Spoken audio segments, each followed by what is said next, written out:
How is bullying different from harassment? Attacks on one's identity are deeply personal and they're uniquely powerful in impacting identity, self-esteem, and mental health. For schoolgirls who wear hijab, bullying can turn physical, like somebody's pulling their hijab, their scarf, or touching it without permission. And what does that do? There's research to suggest that Muslim women experience more discrimination than their male counterparts.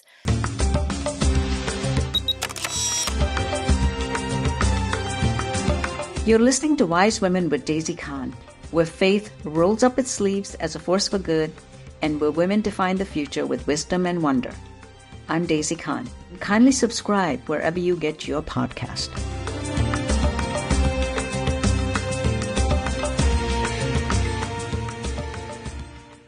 Welcome to Wise Women with Daisy Khan. Today we'll be tackling a very tough but vital topic, which is anti-Muslim bias and bullying, especially in our schools and also on online spaces. So to help us unpack this today, I'm joined by Dr. Nadia Ansary, a leading expert in bias-based and cyberbullying. She has authored so many publications, they will be listed in her bio, in these areas, and she also shows us how bias shows up in the school and online, and most importantly, how educators, parents, and students can respond to it. So Dr. Ansary received her PhD in developmental psychology from Teachers College, Columbia University. She's a professor and chair of the Department of Psychology at Rider University. Dr. Ansary, thank you so much for joining us today, and welcome to Wise Women. Thank you for having me. I'm especially excited for this conversation today because I think it's going to be a really valuable resource for parents, teachers, and students who are helping them understand what actually can be done to make the change. So let's dive right in. I have been discussing in my episodes many aspects of Islamophobia, but today I want to ask you, how does it connect to other forms of bias? So Islamophobia is very deeply connected with xenophobia, which is a dislike or fear of people who are different or people who come from different countries. It's also deeply connected to anti-immigrant bias. And we know that being a person of color increases the likelihood of being othered or being marginalized. And then in more recent decades, we've seen that there is a conflation of religion and racial features or racial groups. And so we know that folks who are brown-skinned and who may be of minority faith background, we often see this kind of racialization of religion, or this notion that we can assume that somebody is of a particular faith or faith background based on how they look or based on their racial features. So like when some of the Sikhs got confused as Muslims after 9/11. That's a perfect example, because what that demonstrates is this notion that brown skin and other faiths, right, minority faiths, such as the Hindu faith, Sikh, or the Muslim faith, that these are all conflated in one sort of category of other. And so what we sort of see is this sort of white and Christian as, a population in one bucket, and brown and other minority faiths in another bucket. And then we see that for the Black community, they may fall into either of those categories. So this racialization of religion, this concept is very powerful when we think about bias in society, because there are many intersecting identities that really fuel that idea or that perception. Many Muslim students say they feel stigmatized and discriminated against because of their religion or, like you said, their color or their ethnic background. So how does this anti-Muslim hate and constant othering, as you've already mentioned, affect their identity, their sense of belonging, and also their mental health?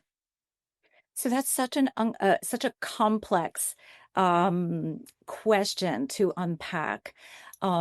We know in the literature, there's lots of research evidence that demonstrates the connection between experiences of discrimination and elevated levels of anxiety and depression. Um, and because religious microaggressions and overt forms of discrimination are rooted in really important features of an individual's identity, then that feeds back on their self-esteem, obviously on their identity, and it can contribute to mental health issues.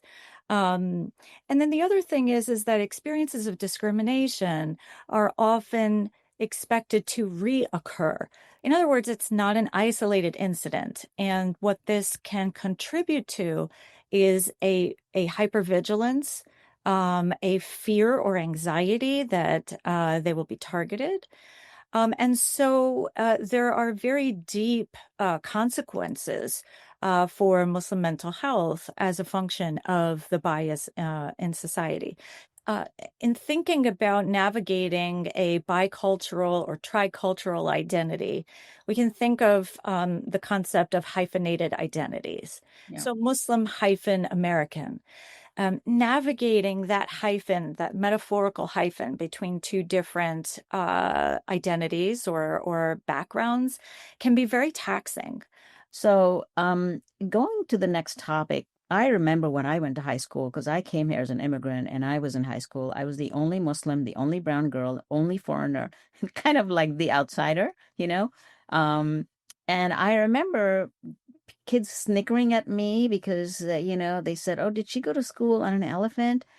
But that's not the kind of stuff people are experiencing today. It's much worse because kids are reporting being called words like terrorist, ragheads, and these horrendous, names. How does this kind of verbal bullying shape their self-image and sense of belonging, and how is bullying different from harassment? Attacks on one's identity are deeply personal and they're uniquely powerful in impacting identity, self-esteem, and mental health. And again, because the attack is rooted, that person is being targeted because of their faith. That it is deeply disturbing and troubling to the individual experiencing that. In particular for children, it can contribute to anxiety about how others perceive them and how that may impact their social status within the peer group, which is something that is very critical for mental wellness. Yeah. Um, Yeah, you want to be accepted by your peers, by your schoolmates. The and worst. especially in adolescence, because it's so much, puberty has so many ways that change is happening all at once and simultaneously across brain development, hormonal, sexual maturity, etc. There's so much happening with the individual that when children aren't navigating these challenges, adolescence in and of itself, it's a difficult time. I think it's important to, as we're looking at the concepts of harassment and bullying and bias-based bullying, they are somewhat interconnected. So I think it's important to dive in and discuss the different definitions. Um, Bullying is a very unique form of aggression, and it rests on three factors. The first is that there's a malicious intent. In other words, the person who's doing the bullying means to do harm. And so that's the first thing. The second thing is that there's an imbalance of power. What that means is that the child who's targeted is unable to defend themselves. Inherent in the bullying definition is this power imbalance. Mm. And so and this is why it's a very frustrating thing to hear when people talk about bullying and they say, well, let kids work it out. Mm. By definition, they can't work it out because one child is more powerful than the other, and they are asserting that dominance in a harmful and malicious way.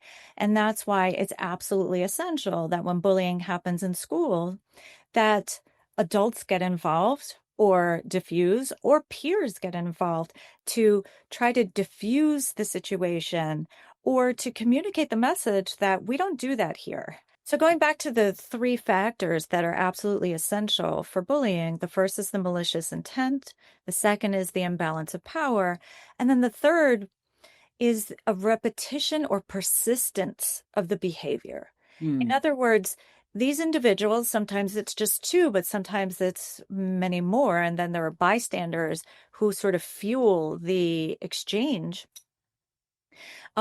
Because there is this pattern, then we know that future incidents will occur unless there is some intervention.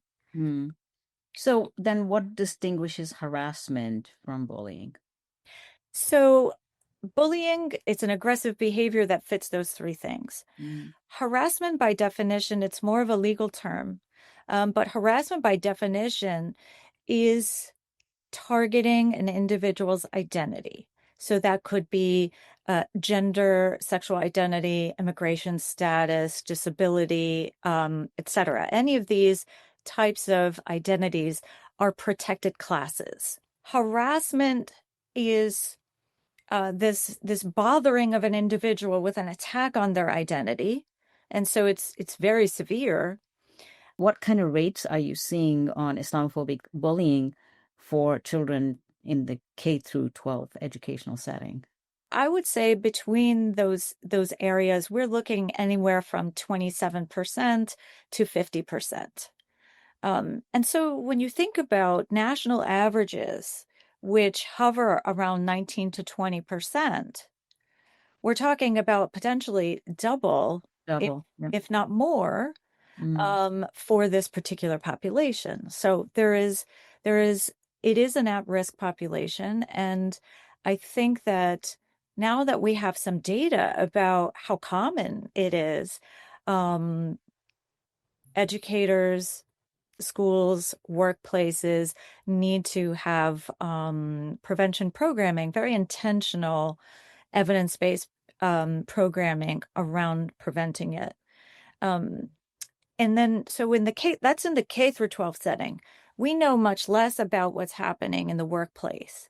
mm, And so all we have in terms of adults are the data from ISPU, and then FBI hate crimes. But when you mm. think about hate crimes and then your sort of I don't want to say everyday experiences because not everybody experiences discrimination. There's a lot of variability in who experiences it and how frequently and how forward presenting they are in terms of, let's say, wearing religious symbols like a woman wearing hijab or a man growing his beard. Do um, uh, those articles of faith or ways of expressing faith that are very clear or clearly telegraph that this person's faith background, we know that individuals who do that are at particular risk Mm. because of that sort of demonstration of their faith. Yeah. Yeah. So talking about demonstration of faith for schoolgirls who wear hijab, bullying can turn physical, like somebody's pulling their hijab, their scarf, or touching it without permission. And what does that do? There's research to suggest that Muslim women experience more discrimination than their male counterparts, and Mhm. that's largely because of women wearing the hijab. Mm. And so I think it's important to say that you don't have to be a Muslim woman who wears hijab to imagine how violating that can feel. Yeah. And because it's an expression of your faith background, it is particularly damaging in terms of mental wellness, right? Because it is a deep and profound attack on who you are. Yeah, it's like attacking a Sikh, for wearing a turban or pulling a Jewish kippah off or, pulling somebody's cross off their neck. It's that kind of violation. For sure. Yeah. And it is an aggressive attack on your identity. Mm. And so I can't underscore enough how this is connected to mental health issues and struggles. And in the Muslim community, there are there is a deep stigma around mental illness. And so it creates a constellation of forces for an individual that could be very isolating. And maybe they may not be able to get support from their family to access care like therapy or medication if they are struggling with their mental health. I'd like to move on to why this is happening, the role of media and politics, whether it's the political rhetoric or whether it's sensational stories in news media about Muslims, and how do they trickle down to affect how children are treated in school? So it's a very important question because we have to recognize that schools and workplaces, colleges, etc., are systems within a society. And so whatever's happening on a societal level, whether these are political discussions, events, both domestic and international, or if there are terrorist events that pair Muslim and terrorism together, right? So those things always result in an uptick, rather, of anti-Muslim bias.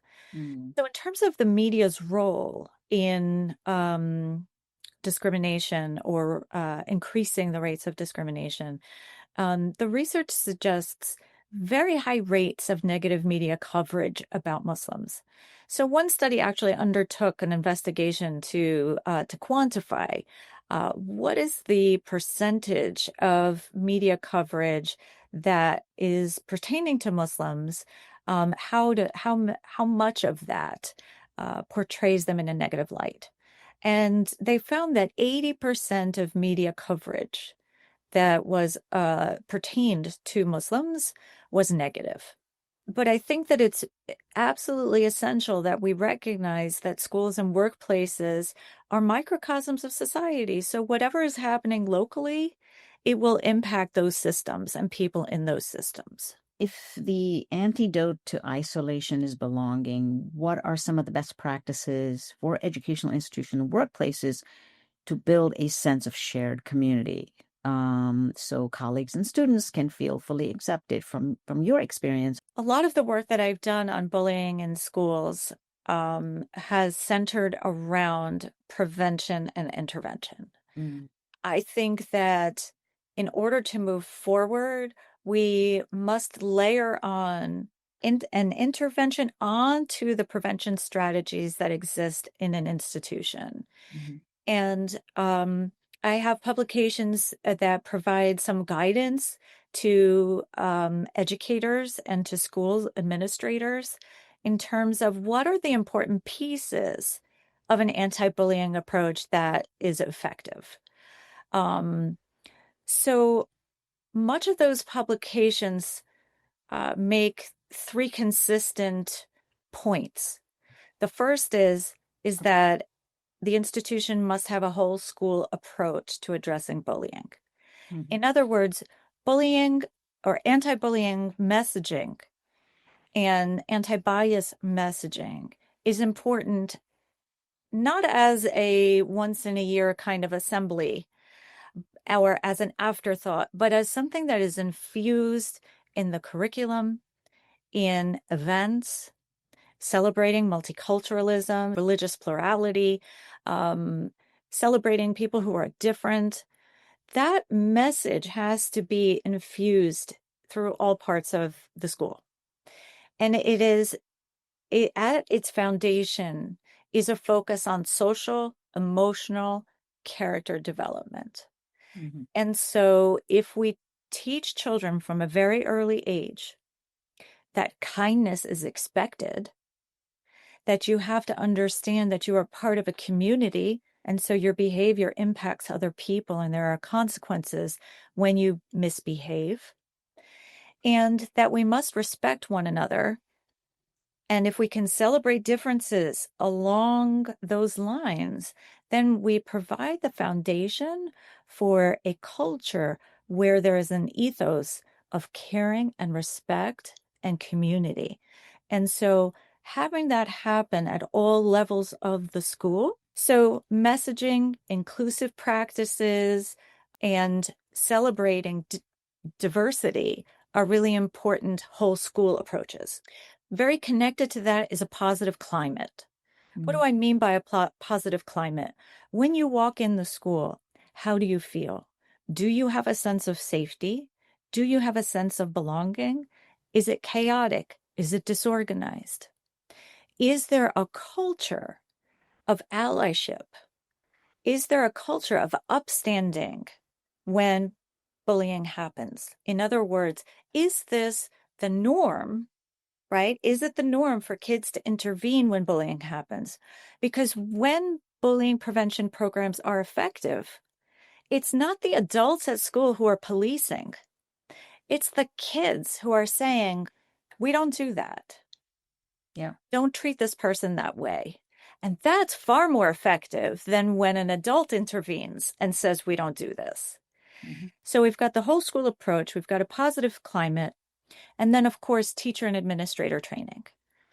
Yeah. One of the important data points that's out there and has been replicated multiple times, Daisy, is the fact that in ISPU's data, for at least 3 or 4 years, they have found that in 25% of the cases involving Muslim youth and bullying, teachers were identified as the perpetrator. That is a sobering data point. At the same time, I don't want to be misunderstood by, in any way to say that teachers are villainous or terrible. The bottom line is that teachers are human beings, and they have their own biases. They bring their own biases to the school, and if they don't know that they're causing harm, and that's why training is so important. The bottom line is that adults at school have to be trained in identifying what bullying is and how to intervene when it happens. Yeah, absolutely. And so what are the practices that you also have for intervention? So when an allegation of bullying is made, there absolutely must be an investigation. It must be taken seriously and it must be investigated. And if some form of harassment, intimidation, or bullying occurs, there must be consequences. And so let's think about what happens when nothing is done if a child is bullied. In particular, there's a bias-based bullying, right?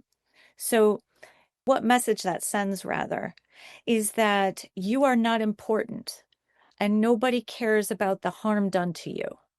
And so it is absolutely essential that there is action on the part of adults at school.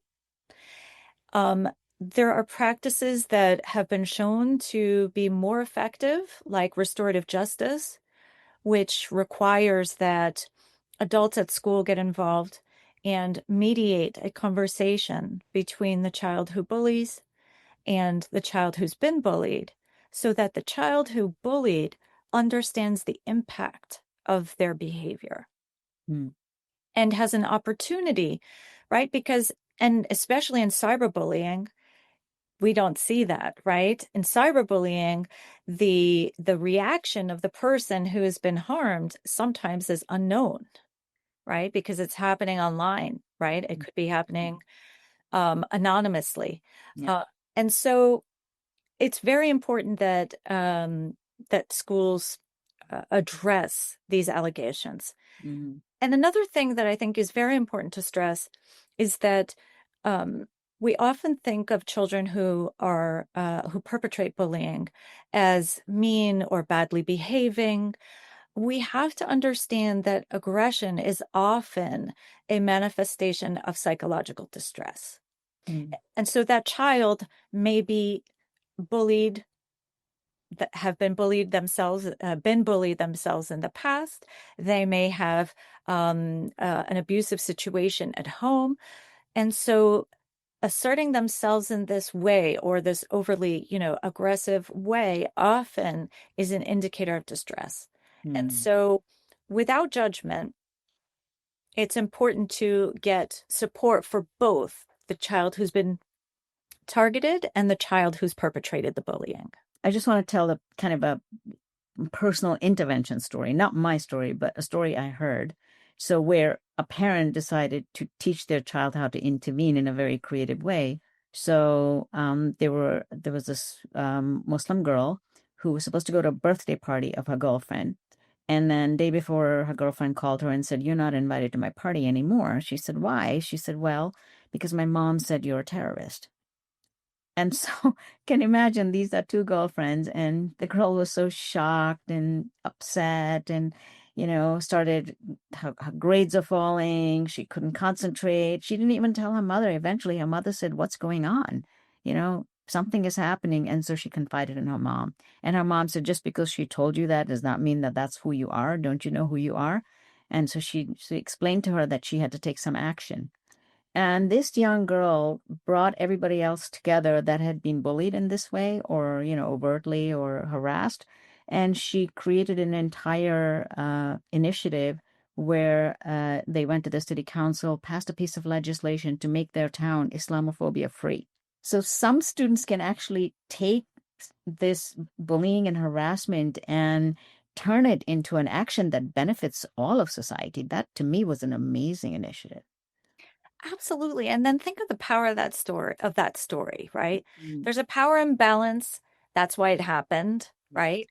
And at the same time, this girl and her friends in her community and people who were moved by what happened to her, she was empowered to actually do something about it. And so, what a story of resilience and taking something that was very hurtful, and making sure that it, or at least doing the best you can to prevent it from happening to somebody else.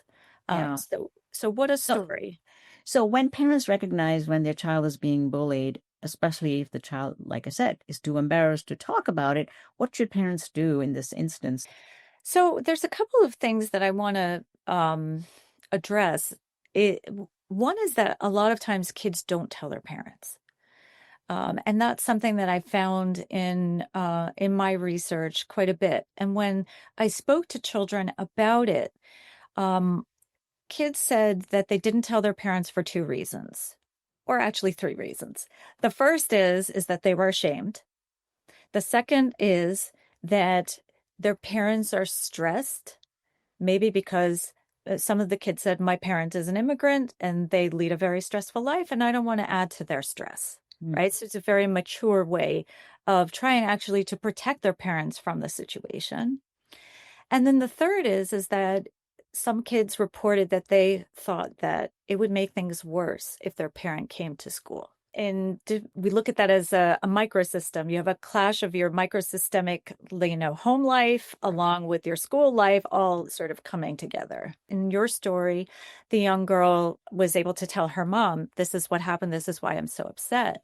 And so it's important to have that open line of communication, um, and to also be aware of the warning signs. Mm. So some of the warning signs of bullying or psychological distress is refusing to go to school, dropping in academic performance, Mm. changes in eating and sleeping patterns, Mm. irritability, Mm. um, angry outbursts, anxiety, depression, and also lacking motivation or interest in doing things that the child used to enjoy.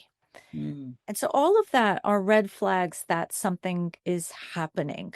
And could prompt conversation from a parent saying, "Hey, I'm really worried about you. I've noticed these things and I want to check in and make sure are okay. How can I help you?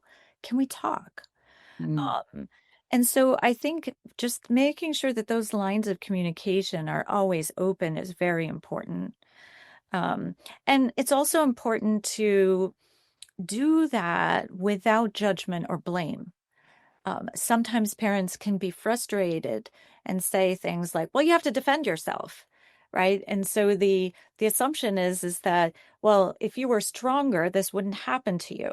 Yeah. So that value judgment can be even worse than the actual incident itself because it's coming from the parent.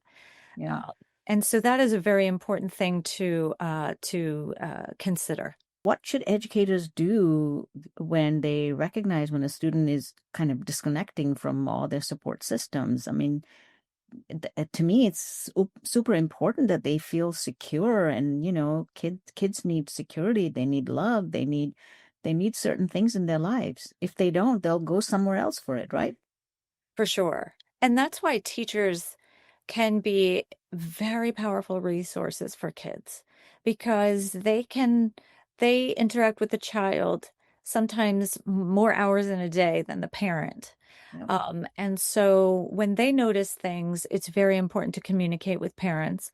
And when parents notice things, it's very important to communicate with teachers because then the teacher can say, well, now that you mentioned it, so and so seems a little withdrawn, or I've noticed that they're not performing as well as they used to, or they're not answering questions in class like before.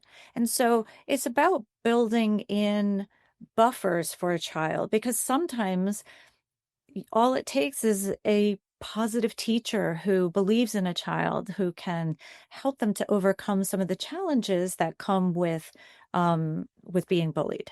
I just wish there was a system where you could get a download from the students themselves as to what's going on with their peers. I remember when I am going to school, we knew what was going on with everybody.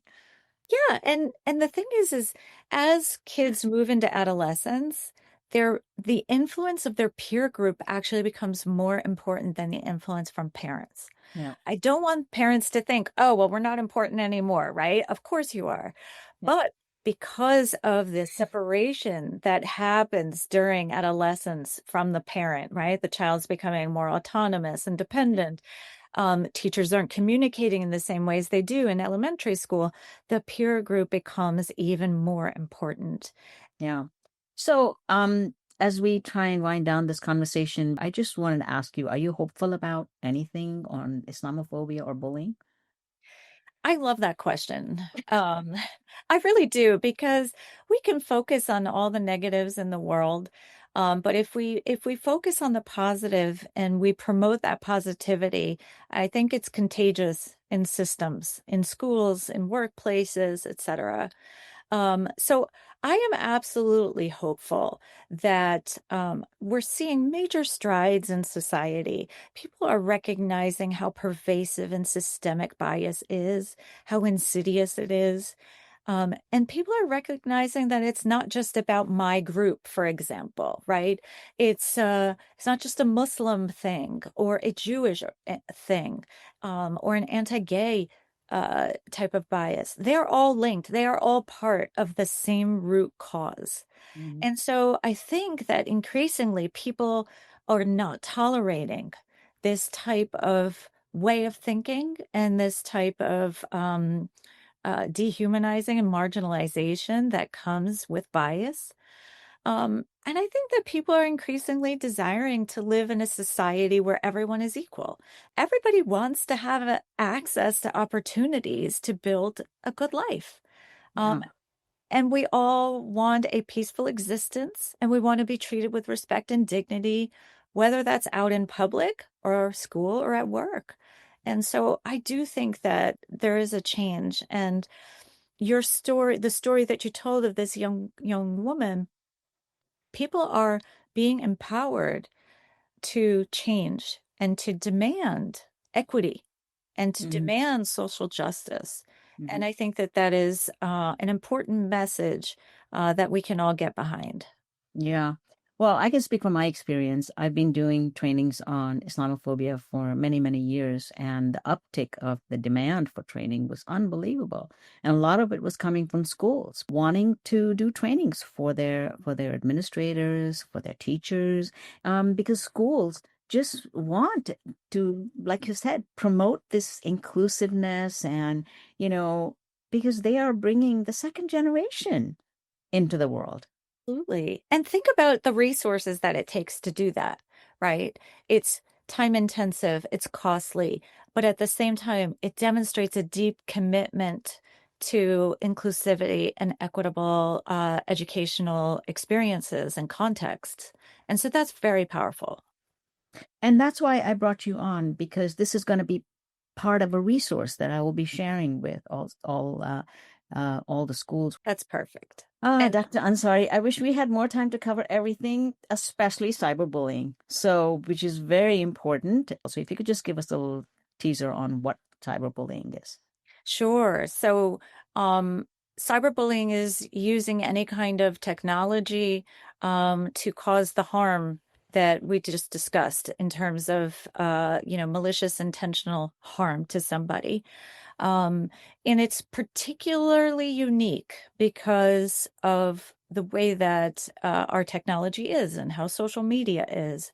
And so my work has sort of meandered into really starting to focus on cyberbullying in schools, because at the start of this conversation, many schools said, well, that's happening out of school, so that doesn't concern us. But it actually really does. And now in our present day, the online context is always around children. Thank you so much. And many of the people that are listening to these podcasts, the one feedback I get from everybody is they learned so much, which I'm grateful for. And that's why I bring experts like you. So I am really looking forward to having you again to discuss the topic of cyberbullying. So thank you very much for coming on. Thank you.